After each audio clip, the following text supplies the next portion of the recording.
दोस्तों बात कर रहे हैं क्लास 10th की। एपी चल रहा है हमारा और उसका 5.3 का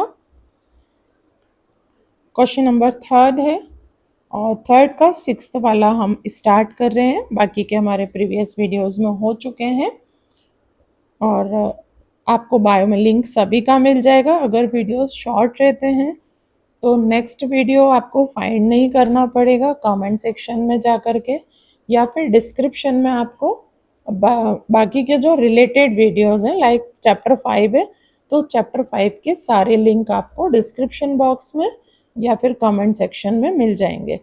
ज़्यादा सर्च नहीं करना पड़ेगा आपको, वहाँ से आप पूरा चैप्टर एंड 10th क्लास का मैंने प्लेलिस्ट भी बना रखा है तो वहाँ से भी आप डायरेक्टली पूरा एक्सरसाइज या चैप्टर सॉल्व कर सकते हैं। तो इसके क्वेश्चन 3 के सिक्स्थ वाले पे हम थे। सेवेंथ वाला सिक्स तक हम सॉल्व कर चुके थे, सेवेंथ वाला था जिसमें गिवन हमको क्या है क्वेश्चन 3 और इसका सेवेंथ वाला। इसमें गिवन हमको है a is equals to 8 given है, a n is equals to 62 है, s n is equals to 210 है और फाइंड हमें जो करना है वो है n एंड d। तो यहाँ पे a को हम फर्स्ट टर्म बोलते हैं और a n को हम लास्ट टर्म बोलते हैं। सबसे पहले तो मैंने आपको हमेशा बताया जब a n s n दोनों की बात हो रही है तो हमें दोनों फॉर्मूलों को बराबर से लगा लेना चाहिए ताकि किसी भी तरह का कन्फ्यूज़न ना हो। यहाँ हम एस एन की बात कर रहे हैं और एस एन में फर्स्ट और लास्ट टर्म है, इसीलिए हम a प्लस एल वाला फार्मूला अप्लाई करेंगे और यहाँ पे हम नॉर्मल ए एन वाला फार्मूला लिख के रख लेंगे। A N is equals to A plus N minus one bracket के बाहर डी। अभी यहाँ से हमको एस एन भी मालूम है, ये और ये मालूम है, तो ये वाला हम सॉल्व करना ज़्यादा ईजी रहेगा। n/2 लगा दिया, फर्स्ट टर्म है 8 और लास्ट टर्म है 62, तो 210 हमने यहाँ लिख दिया एंड n/2 और यहाँ पे हमने 70 ले लिया। ये डिवाइड हो जाएगा 35 आएगा और 210 में 35 नीचे डिवाइड में आ जाएगा, n इज इक्वल्स टू हो जाएगा। अब हम इसको डिवाइड करेंगे 5 से ले सकते हैं सीधे, 5 7 जा, या हम फर्स्ट टाइम में 7 से ही ले लें क्योंकि 21 दिख रहा है, तो 7 5 जा और 7 3 जा, 5 1 जा 5 6 जा, n इज इक्वल्स टू 6 हमें यहाँ पे प्राप्त हो चुका है और ये n जो है वो हम यहीं पे रख लेते हैं। अगर आप एक के नीचे एक करेंगे तो आपके लिए थोड़ा सा मुश्किल हो जाएगा क्योंकि चीज़ों को ढूंढना मुश्किल हो जाता है और मैं हमेशा बाजू बाजू रख के इसीलिए कराती हूँ कि चीज़ें यहाँ से यहाँ क्लियर रहती हैं। यहाँ से n/6 आया और वो n इज इक्वल्स टू 6 और n इज इक्वल्स टू 6 जो है वो हमें सीधे यहाँ में रख देना है। तो a यहाँ पे हमारे पास गिवन था, n जो था 6 था वो यहाँ करके हमने d ले लिया, 62 हो गया। ये 8 को मैं पहले उधर माइनस कर लूँगी तो डिजिट मेरी और थोड़ी सी हल्की हो जाती है, वेटलेस हो जाती है। अभी इसका डिवाइड करूँगी मैं तो इसमें मेरे पास माइनस करूँगी तो 54 आएगा, ये 5 है, डी हो गया और 54/5 जो है वो डिफरेंस आ जाएगा। इसको डेसिमल में निकालने का ज़रूरत नहीं है, ये हमें इसी तरह ठीक लग रहा है। स्क्रीन पे आपको गिवन है सम, आप एक बार पूरा सम चेक कर सकते हैं एक ही बार में, एक ही स्ट्रोक में सम, क्योंकि बहुत इजी था। सिर्फ आपके लिए देखने की चिंता ये थी कि ए एन दिया हुआ है जो हमको, वो हमें ए एन को क्या समझना है। ए एन को हम यहाँ पे लास्ट टर्म समझेंगे, ये हमें भूल नहीं जाना है कि A N is equals to last term होता है। सो बात कर रहे हैं हम इसी के 8th वाले सम की। गिवन है A N is equals to 4, D is equals to 2 and S N is equals to -14। Find N and A. ये जो है वो थोड़ा सा टफ लेवल का सम है जिसको आपको केयरफुली देखना होगा क्योंकि कुछ चीज़ें इसमें घुमा के करना पड़ेंगी हमें। डायरेक्टली इसमें कुछ भी दिखाई नहीं देगा आपको। ए एन एन फाइंड ये करना है और गिवन है ये हमारे पास। वी नो दैट में हम फॉर्मूला अप्लाई करते हैं। अगेन इसको मैं 2 पार्ट में डिवाइड कर लूँगी और यहाँ पे ए एन और एस एन दोनों दिया हुआ है इसीलिए। अब ए एन मतलब लास्ट टर्म दिया है मुझे यहाँ पे, तो मैं फिर से लास्ट टर्म और फर्स्ट टर्म वाला फॉर्मूला ही अप्लाई करूँगी। ये मैंने यहाँ लिख के रख लिया और यहाँ पे मैं A N is equals to A plus N minus one bracket के बाहर डी, इस वाले फॉर्मूले को अप्लाई कर रही हूँ। तो ए एन चूँकि हमको गिवन था 4 है, ए हमारे पास था नहीं, एन हमारे पास था नहीं, अब हमारे पास ओनली डी है। 4 यहीं छोड़ा मैंने, ए यहीं छोड़ा और 2 को अंदर ले लिया तो मेरे पास ये बन गया। ये 2 मैं यहाँ ले आऊँगी और a प्लस 2n बन जाएगा। इसके बाद 6 is equals to a plus 2n बन जाएगा।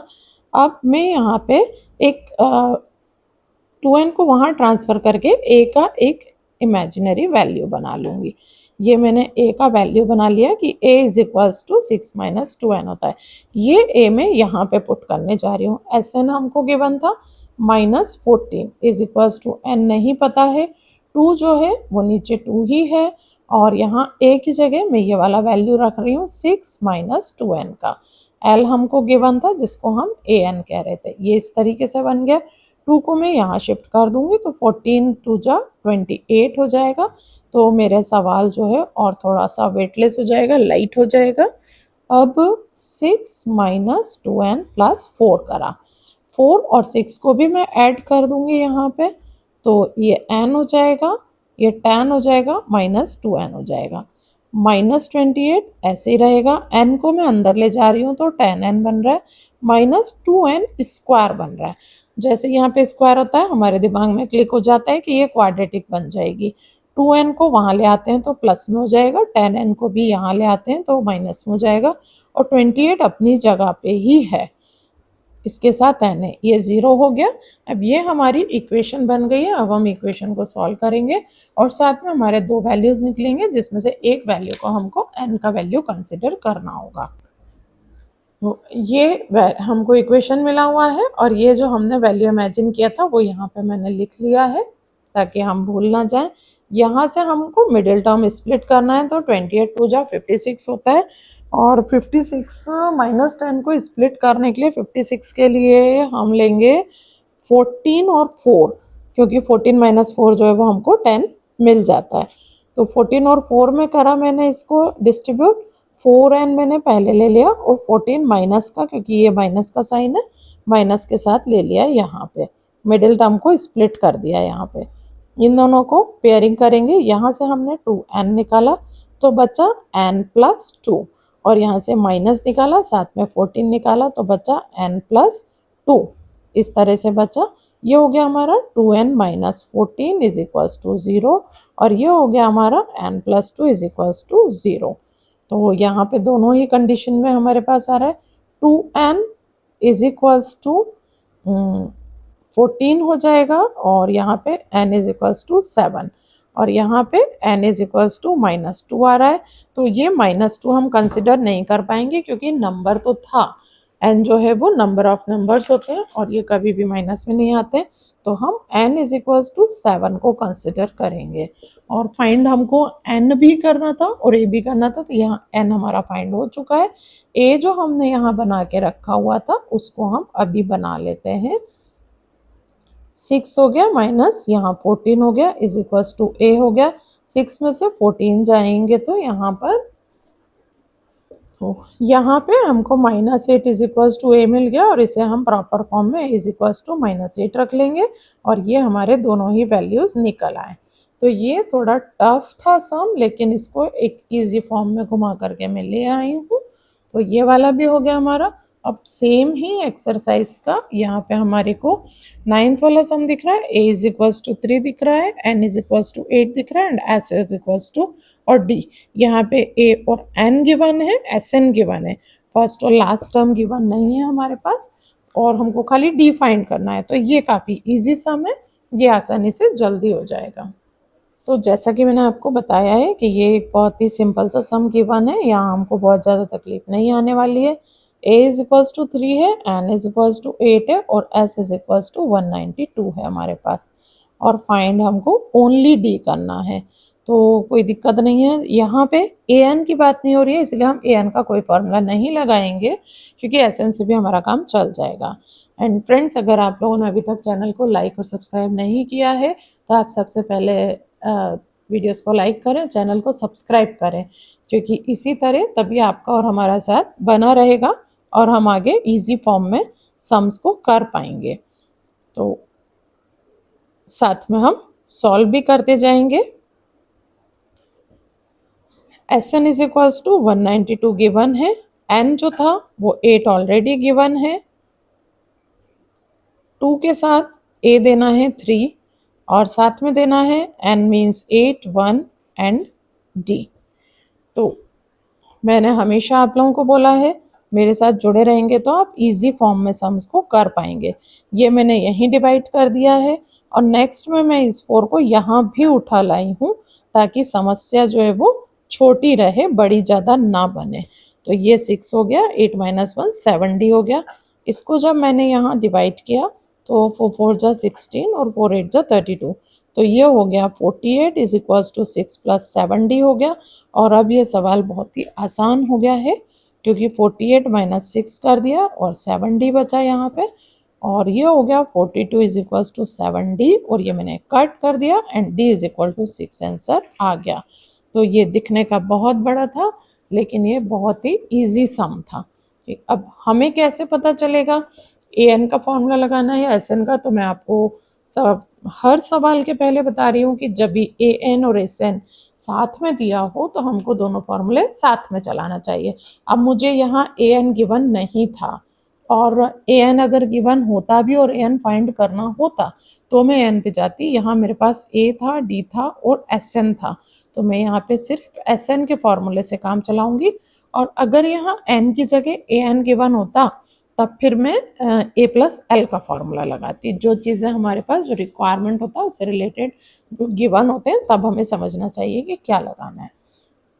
इसी का लास्ट वाला है गिवन एल, एल मतलब लास्ट टर्म की दी हुई है और Sn इज इक्वल्स टू 144 दिया। There are total 9 terms. ये इन्होंने बहुत प्यार से हमें बता दिया है कि n इज इक्वल टू 9 है, क्योंकि टोटल टर्म्स इन्होंने 9 बताए हैं जो कि कंफ्यूज करने के लिए किसी भी बच्चे के लिए काफ़ी होते हैं। अगर थोड़ा सा ध्यान नहीं देंगे तो ये कंफ्यूजन बनी रहेगी कि 9 हमें कहाँ यूज़ करना है। तो टोटल टर्म्स 9 का मतलब हो गया, सिंपल सी बात है कि n हमको गिवन है। तो गिवन में यहाँ पे l इज इक्वल्स टू 28 हो गया, Sn इज इक्वल्स टू 144 हो गया, n इज इक्वल्स टू 9 हो गया और फाइंड करने की बात है तो हमें a निकालना है। अब हम स्टार्टिंग से बात करते हैं कि हमें कैसे पता चलेगा कि फॉर्मूला क्या लगाना है। तो वेरी सिंपल है, एल आपको सिर्फ एक ही कंडीशन में दिया होता है जब आपको a प्लस एल लगाना हो, और एल का मतलब यहाँ ए एन भी होता है। अगर हमको तो यहाँ पे एस एन जो है वो 144 गिवन है, एन 9 है, ये 2 है, ये ए है और ये एल है। अब जो बताने की बात है वो ये है कि बच्चे इसको डिवाइड करते हैं 9 से और 4 पॉइंट ला करके अननेसेसरी डेसिमल को इकट्ठा कर लेते हैं और फिर बाद में खुद से तैयारी कर लेते हैं कि मिस्टेक के चांस पैदा कर लेते हैं। ये डिवाइड ना करते हुए हम 2 को यहाँ दे दें और 9 को भी यहाँ ना रखते हुए हम यहाँ ले लें, तो ये भी हमारे पास एक बहुत आसान तरीका होता है। और ऑब्वियसली 9 जो है वो यहाँ कहीं ना कहीं डिवाइड हो ही जाएगा। 9 1 जा 9 ले लेंगे, 10 11 12 13 14 54 आ गया और 9 6 जा 54 आता है। ये हो गया इजी। अब 16 2 जा 32 करके रख लिया हमने और यहाँ a प्लस 28 कर लिया। अब मैंने 32 में से 28 माइनस कर दिया, यहाँ a बचा लिया और मेरा a इज इक्वल टू 4 आ गया। तो ये देखिए, मैं इस इजी वे के लिए आपसे बोलती हूँ कि मेरे साथ आप जुड़े रहेंगे तो आप इजीली सारी चीज़ों को हैंडल कर पाएंगे। अगर आप यहाँ 4.5 ले लेते फिर यहाँ पे पॉइंट का खेल आपका चलता रहता। तो यहाँ पे हमने बहुत इजी तरीके से यहाँ ये इसको डिवाइड में ले लिया, इसको मल्टीप्लाई में ले लिया और आसानी से इसको सॉल्व कर लिया। तो यहाँ पे क्वेश्चन नंबर 3 मैंने फिनिश कर दिया है। अब जो वर्ड प्रॉब्लम्स बचे हैं वो 4 से लेकर के 18 तक के सम्स हैं जो हम नेक्स्ट वीडियोस में लेंगे। तो आप हमारे साथ बने रहिए ताकि इसी तरह और हम सम सॉल्व करते रहें। Thank you.